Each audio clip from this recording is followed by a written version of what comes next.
The Torah, or Law of Moses, the law which the Pharisees studied day and night, was the only law which the Jews had ever had. It is found in the first 5 books of the Bible. This sacred book was already old when Virgil began writing the Aeneid.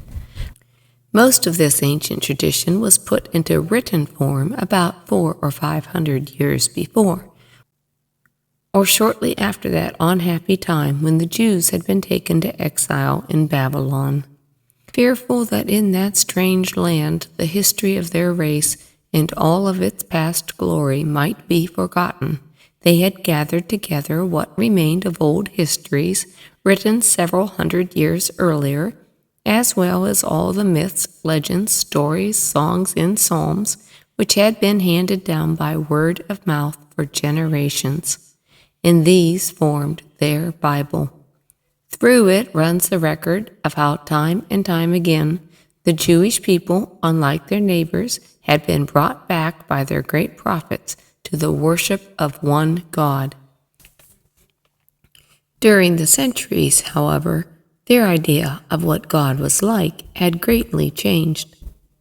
Those who were writing the Bible in Babylon had come to think of him as God of righteousness and justice. Before that, he had been a vengeful God of war, leading them to battle against their enemies. And in the earliest days, when the Jews had been but a tribe of half-savage shepherds roaming the Arabian desert, their God had been but one of the many strange spirits which seemed to people the desert world about them. Then, as they had led their herds of sheep and goats from one oasis to another, they had made bloody sacrifices to the chosen God of their tribe for his protection, burning on the altar their firstborn children, as later they were to offer up each firstborn lamb and goat. In time, these ragged shepherds pushed north out of the barren desert into the fertile valley of the Babylonians, and later from there into Palestine, the land of the Phoenicians or Canaanites. Fearing that their desert god would have no power in this land of green pastures and villages, they adopted the local gods of the Canaanites. Later driven by famine into Egypt, they accepted the gods of the Egyptians. There in Egypt they remained, oppressed by the pharaohs until rescued by Moses, their first great prophet and leader. Leading his people out of Egypt back into the desert, Moses brought them to the worship of one God, whose name was Yahweh, the Thunderer, whose dwelling place was the volcano Mount Sinai, whose power could be seen in the pillar of flame by night and a pillar of cloud by day, allowing them to make no idols or images of their God. Moses had them build an ark in which the Spirit of Yahweh might be carried with them over the desert as they journeyed on toward Canaan. This is the story of those earliest days of the Jews up to the death of Moses, as told in the first 5 books of the Bible: Genesis, Exodus, Leviticus, Numbers, and Deuteronomy. In the beginning, the Spirit of God was waving over the face of the waters, and heaven and earth were created. And on the 6th day, God created man in his own image.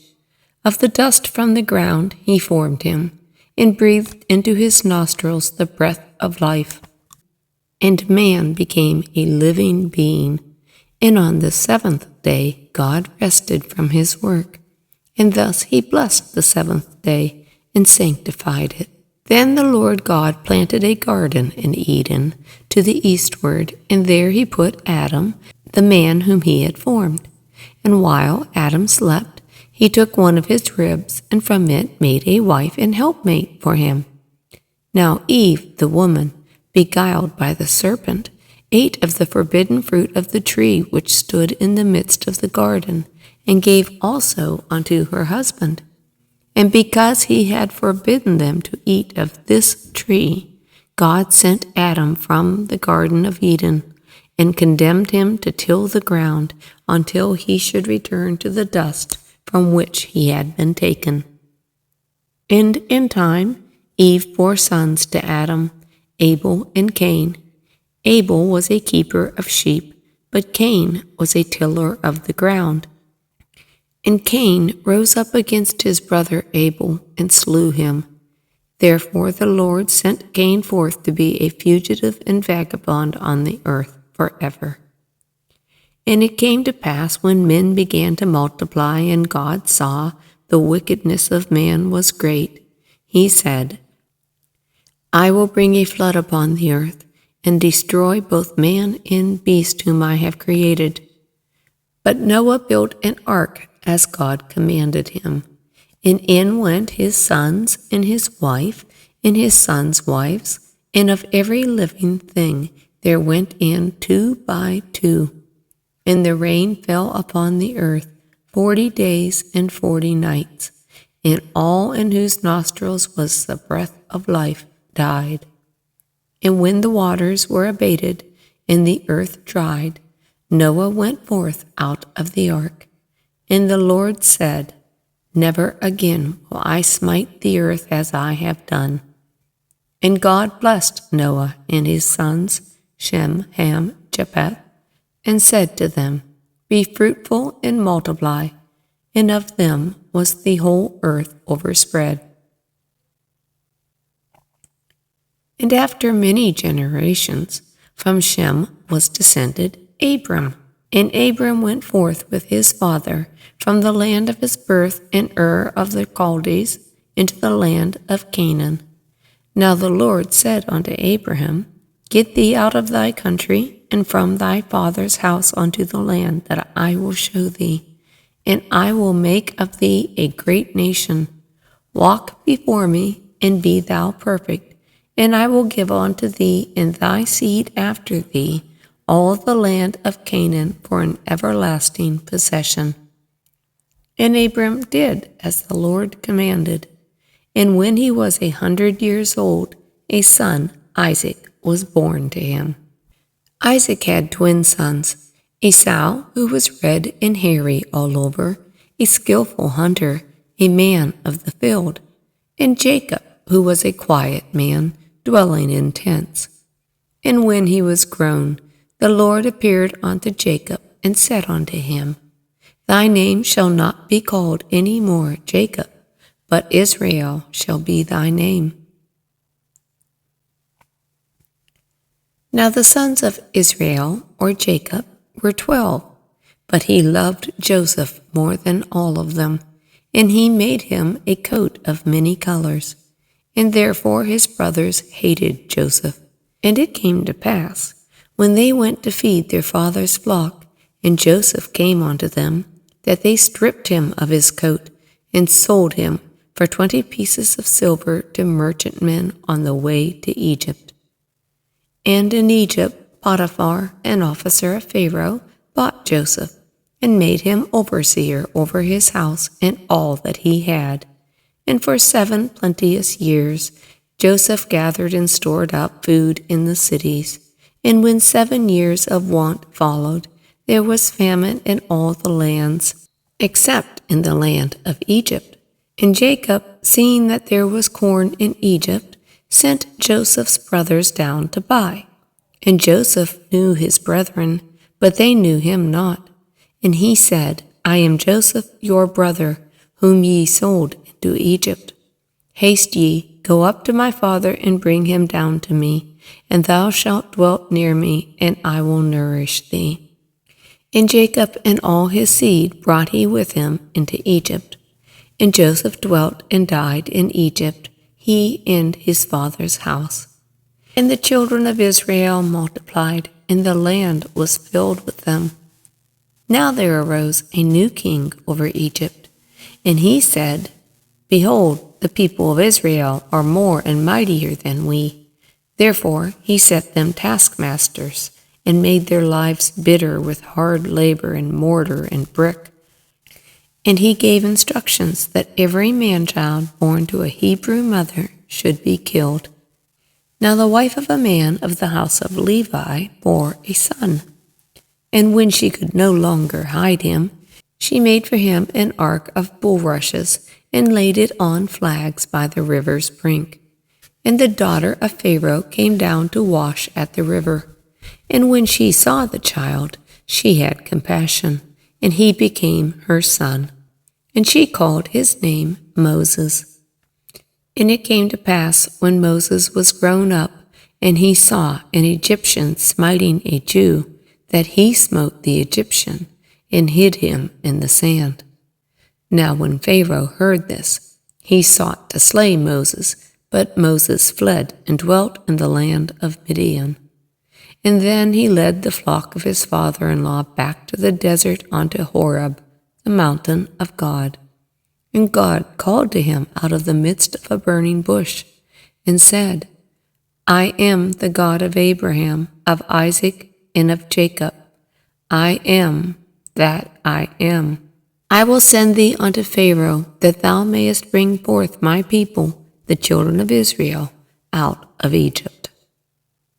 And when the time came, the Lord spoke to Moses and Aaron his brother, saying, In the 10th day of this month, let every man of the congregation of Israel take a lamb for each house. They shall kill it in the evening, and they shall take of the blood and strew it on the side post and upper doorpost of the houses. And they shall eat of the flesh in that night, roast with fire and unleavened bread, and with bitter herbs they shall eat it. It is the Lord's Passover. For I will pass through the land of Egypt this night, and will smite all the firstborn in the land of Egypt. And when I see the blood, I will pass over you, that the plague shall not destroy you. In this day shall be unto you for a memorial, and ye shall keep it as a feast to the Lord forever. And when Pharaoh had let the people go, God led them about through the wilderness of the Red Sea. And the Lord went before them by day in a pillar of cloud, and by night in a pillar of fire. And the heart of Pharaoh turned, and he made ready and took the chariots of Egypt, and pursued after the children of Israel. And the Lord said unto Moses, Lift up thy rod, and stretch out thy hand over the sea, and divide it. And the children of Israel went on dry land through the midst of the Red Sea. The Egyptians pursued and went in after them, and the sea returned to its strength, and of the host of Pharaoh there remained not one.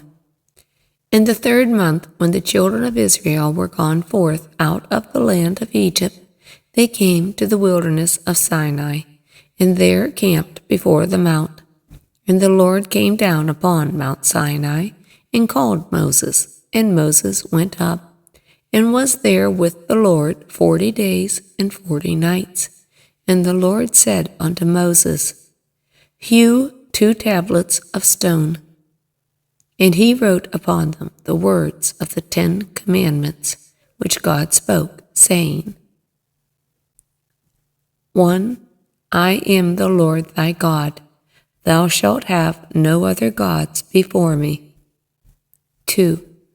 Thou shalt not make unto thee any graven image. 3. Thou shalt not take the name of the Lord thy God in vain. 4. Remember the Sabbath day to keep it holy.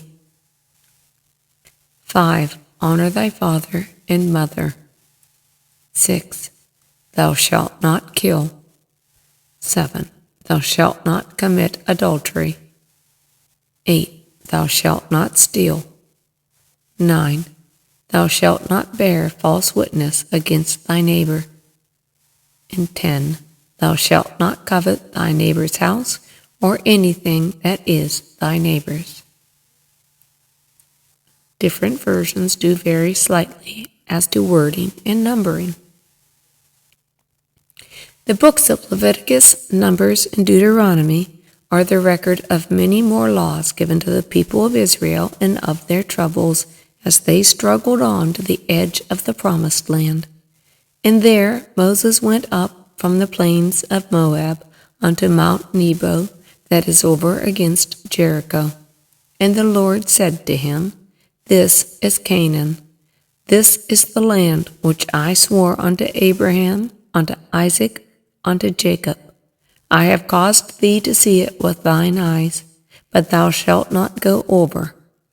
So Moses died there in the land of Moab, but no man knoweth of his sepulchre unto this day. And there hath not arisen a prophet since in Israel like unto Moses, whom the Lord knew face to face.